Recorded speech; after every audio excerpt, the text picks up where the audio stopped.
وليه والصلاة والسلام على نبيه وعلى آله وأصحابه المتأدبين بآدابه أما بعد فأعوذ بالله من الشيطان الرجيم بسم الله الرحمن الرحيم ذلك الكتاب لا ريب صدق الله العلي العظيم درود پاک پڑھیں اللہم صلی علی سیدنا و مولانا محمد وعلى آلہ وصحبہ اجمعین سبحانک لا علم لنا الا ما علمتنا انک انت العلیم الحکیم۔ سب سے پہلے میں حضرت علامہ صابر علی حافظہ اور حضرت مفسر قرآن علامہ قاری طیب صاحب کو مبارکبادی پیش کرتا ہوں کہ دفاع کنز الایمان اور اس میں بھی علماء کو مدعو کر کے ایک عظیم الشان اجلاس کو منعقد کیا اور دشمنان امام اہل سنت کو علمی جواب دینے کے لیے یہ پلیٹ فارم مہیا کیا۔ اللہ تعالیٰ ان کو جزائے خیر عطا فرمائے۔ آپ نے سن ہی لیا کہ مجھے جو عنوان دیا گیا ہے وہ کنز الایمان کے 3 ترجموں پر اس ظالم کا جو اعتراض ہے اس کا جواب پیش کرنا ہے تفاسیر کی روشنی میں۔ پہلا،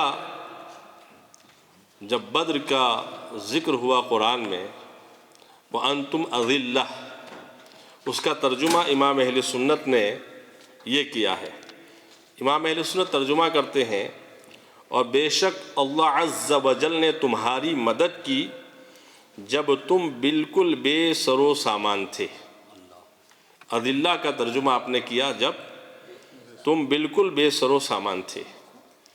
تو بہت تفاسیر میں نہ جا کر کے جو تفسیر عام طور سے مدرسوں میں پڑھائی جاتی ہے، جلالین شریف، اور اگر جلالین شریف آپ نے پڑھی ہے تو اس کے خطبے ہی میں امام سیوطی رضی اللہ تعالیٰ عنہ نے، چونکہ پہلا حصہ امام سیوطی کا لکھا ہوا ہے، یہ لکھا ہے اور یہ بیان کیا ہے کہ میں ارجح اقوال کو ذکر کروں گا، ضعیف قول کو ذکر نہیں کروں گا۔ تو امام سیوطی رضی اللہ تعالیٰ عنہ اس کی تفسیر کرتے وَأَنْتُمْ أَذِلَّةٌ کی تفسیر میں کہتے ہیں بِقِلَّةِ الْعَدَدِ وَالصَّلَاحِ، فرماتے ہیں کہ اذلہ کا مطلب یہ ہے کہ صحابہ کرام چونکہ ادھر 1000 کا لشکر تھا، ادھر 313 تھے، تو قلت عدد بھی اور صلاح یعنی ہتھیار بھی بہت کم۔ اس کے حاشیے میں علامہ ساوی رحمۃ اللہ تعالیٰ نے لکھا ہے کہ 313 صحابہ کرام اور ان کے پاس صرف 3 گھوڑے تھے اور 3 تلواریں تھیں۔ تو اعلیٰ حضرت رحمۃ اللہ تعالیٰ نے جو ترجمہ کیا جب تم بالکل بے سر و سامان تھے، تو کون سا غلط ترجمہ کیا ہے؟ نعرہ تکبیر، نعرہ رسالت، شارح موطا مفتی شمس الہدیٰ صاحب قبلہ، علامہ راشد صاحب قبلہ، علامہ اقبال صاحب قبلہ، شاہد صاحب قبلہ، معاف کیجئے گا۔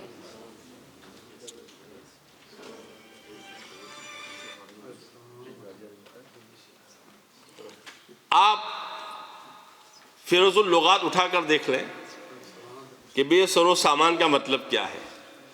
جب بے سر و سامان کا معنی آپ دیکھیں گے تو آپ پر واضح ہو جائے گا کہ امام اہل سنت رضی اللہ تعالیٰ عنہ نے وَأَنْتُمْ أَذِلَّةٌ کی جو تفسیر کی ہے، اور نادان ابھی امام رازی کو پڑھو، تفسیر خازن کو پڑھو، امام رازی نے وَأَنْتُمْ أَذِلَّةٌ کا ایک معنی وہ بھی بیان کیا ہے کہ کفار کی نظر میں وہ کیا تھے، سمجھ رہے ہیں؟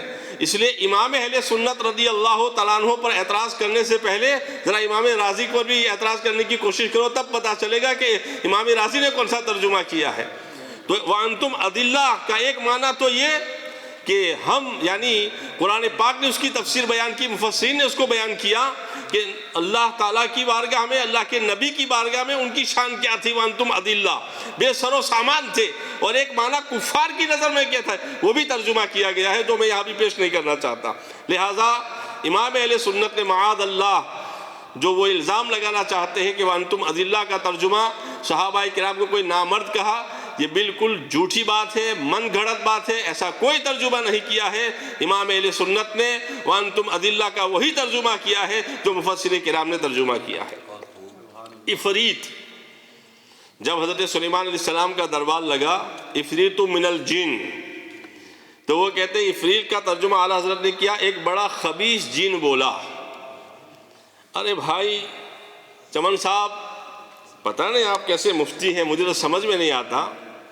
عفریت کا ترجمہ، آپ عفریت کا لفظ حدیث میں بھی آیا ہے، صحیح بخاری میں بھی آیا ہے، موطا امام مالک میں بھی لفظ آیا ہے۔ عفریت کا ترجمہ امام اہل سنت نے بڑا خبیث جن بالکل صحیح ترجمہ کیا ہے۔ آئیے مفسرین اس کے بارے میں کیا کہتے ہیں۔ تو امام تبری بہت پرانی تفسیر ہے، امام تبری نے اس کا ترجمہ کیا مارد من الجن، سرکش جن، اس کا ترجمہ یہ ہوتا ہے۔ اب یہ کہیں گے کہ سرکش جن، لیکن خبیث کس نے ترجمہ کیا ہے؟ تو ضحاک جو ایک عظیم مفسر ہے، انہوں نے کہا الخبیثو، ضحاک نے جو ترجمہ کیا ہے عفریت کا الخبیث ترجمہ کیا ہے۔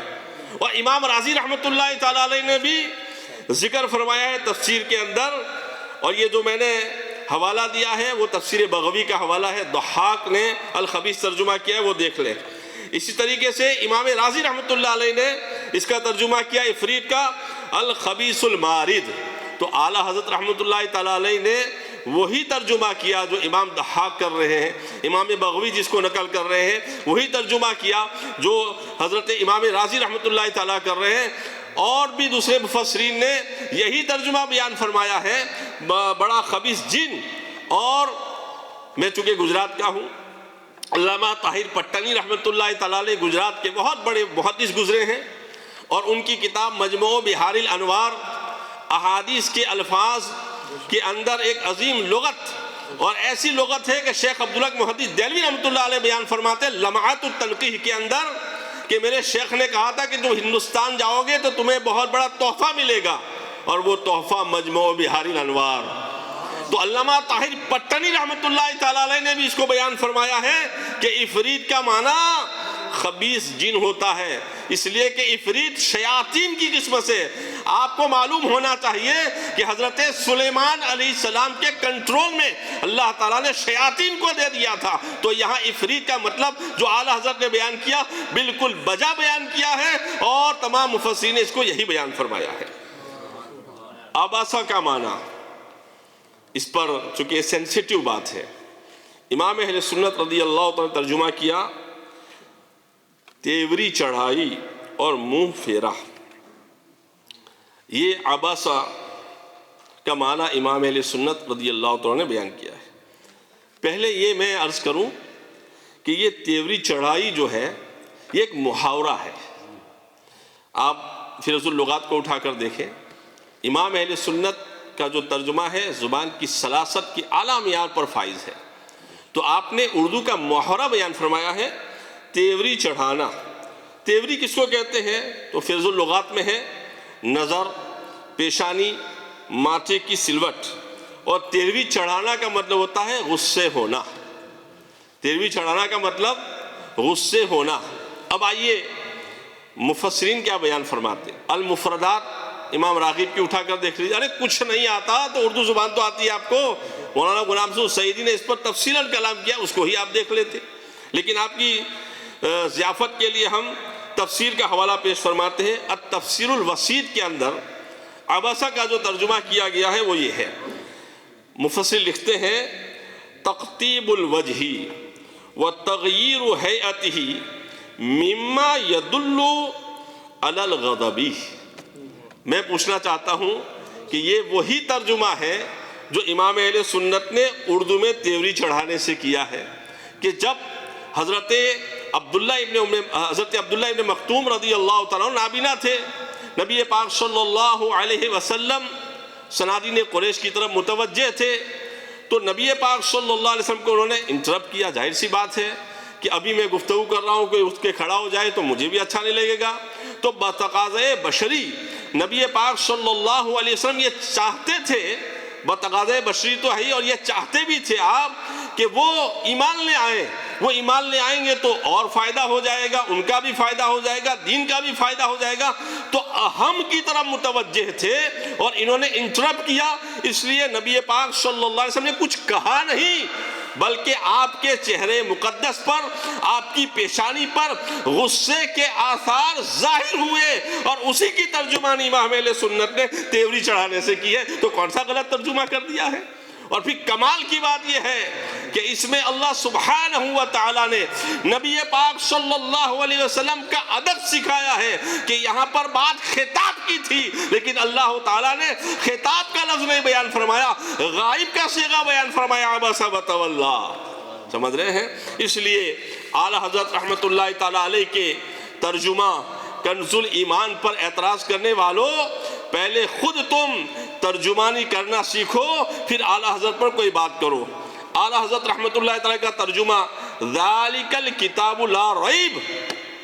چمن صاحب سارے تراجم کا مطالعہ کرو، پھر اور بلاغت کی کتابوں کا مطالعہ کرو کہ اعلیٰ اور قرات، قاری صاحب آپ بھی بیٹھے ہوئے ہیں، لا ریب فی میں وقف معانقہ ہے. اعلیٰ حضرت نے تجوید کا بھی لحاظ کیا ہے. قاری صاحب ترجمہ کیا کرتے ہیں اعلیٰ حضرت؟ ذالک الکتاب لا ریب، وہ بلند رتبہ کتاب شک کی جگہ نہیں، فیہی کو ادھر لے گئے ہیں. یہ اعلیٰ حضرت رحمت اللہ تعالیٰ نے صرف عربی زبان کا نہیں بلکہ تجویز کا بھی لحاظ فرمایا ہے. ایسا ترجمہ لا کے تو دکھاؤ. بس 2-3 جملے بڑے کمال کے کہے ہیں جو میں لکھ کے لایا ہوں. ترجمہ کنز الایمان کیا ہے پھر بات پوری کر دیتا ہوں. ترجمہ کنز الایمان، ایمان کا خزانہ، قرآن پاک کا صحیح ترجمہ ہونے کے ساتھ تفاسیر معتبرہ کے مطابق ہے. اہل تفویض کے مسلک اسلم کا عکاس ہے. اصحاب تعویل کے مذہب سالم کا مؤید ہے. زبان کی روانی و سلاست میں بے مثل ہے. قرآن کریم کی اصل مراد کو بتاتا ہے. آیات ربانی کے انداز خطاب کی پہچان کراتا ہے. قرآن کریم کے مخصوص محاوروں کی نشاندہی کراتا ہے. قادر مطلق کی ردائے عزت و جلال میں نقص و عیب لگانے والوں کے لیے شمشیر برہ ہیں. حضرات انبیاء کرام کی عظمت و حرمت کا محافظ و نگہبان ہے. اور آخر میں علماء کرام کے لیے اور علماء و مشائخ کے لیے حقائق و معرفت کا امنڈتا ہوا سمندر ہے. وادی رضا کی کوہ ہمالیہ رضا کا ہے، جس سمت دیکھیے وہ علاقہ رضا کا ہے. وآخر دعوانا رب العالمین.